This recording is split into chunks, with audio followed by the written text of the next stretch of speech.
Welcome back to Across Louisiana. You know, crime is a huge problem for our community and one we face every day. And the District Attorney's Office is doing something really important to take care of that. It's the BRAVE Project. And here to tell us all about it is District Attorney Hillar Moore. Welcome to the show. Glad to be here. Such a big issue for all of us here in Baton Rouge and such an important program. Tell the folks a little bit about it. Well, BRAVE stands for Baton Rouge Area Violence Elimination Program. What it's designed after is the nationwide ceasefire type program. It's a gun violence reduction and a group violence reduction program. It has national standards. We fortunately applied for a grant twice actually. Did not get it the first time, got it the second time. And we received money to get this grant going. It's heavily statistical based, run through LSU School of Social Welfare. And we've been dumping a lot of information into the big supercomputers there, getting a lot of information from the officers on the street and the people on the street, identifying groups, and trying to figure out what's the best way to fight crime. In learning about BRAVE, I was really surprised to find, the scope of it. And, I know it was such an important element to add to our law enforcement efforts here. Tell the folks a little bit about, what exactly it entails on the ground level. Okay. What we do is we found out that the majority of our homicides or gun violence cases are related to some type of group, street gang, group, whatever you want to call them.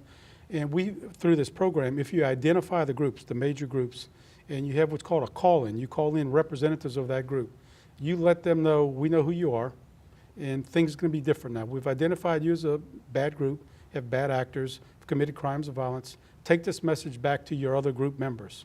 And we've identified about 32 different groups here that have committed acts of violence. And we're going to let them know that things are going to be different. If any member of your group commits any type of crime, particularly a crime of violence, that we're coming after you with all of our forces. Normally on any given day, we have 700 law enforcement officers that go after 3,000 bad guys. The numbers are not good.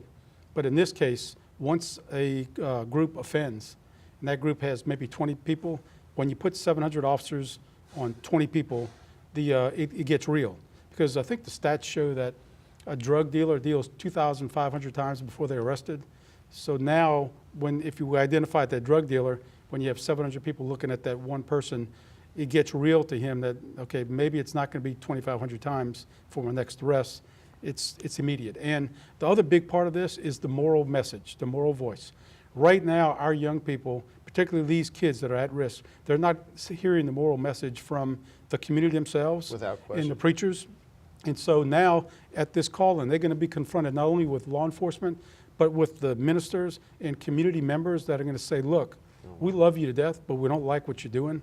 And we with these guys now. That is, law enforcement and the community and the ministers are all working together. Don't run to me if you commit an offense, because they're giving you a way out.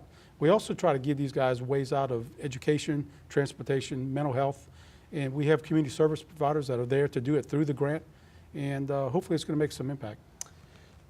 I know it hasn't been in place all that long here, but talk to me a little bit about some of the results you're seeing. I know this has been a successful approach other places, correct? It has been. Obviously, we have really not implemented it yet. We're waiting for our first call-in, which will be a major date. Hopefully that's going to be February. However, we've done some work in the community. And as you saw, September through December, we had 12 murders, where normally you have 5 per month. And so the numbers did go down. And in 70805, the affected area, we only had 4. But unfortunately, January was a bad month for us, and we're looking forward to this program unrolling. Well, we wish you the best of luck with it. It sounds like a really effective tool to basically help keep all of us safe. That's absolutely. Thanks so much for coming on the show. Glad I to be here. appreciate it.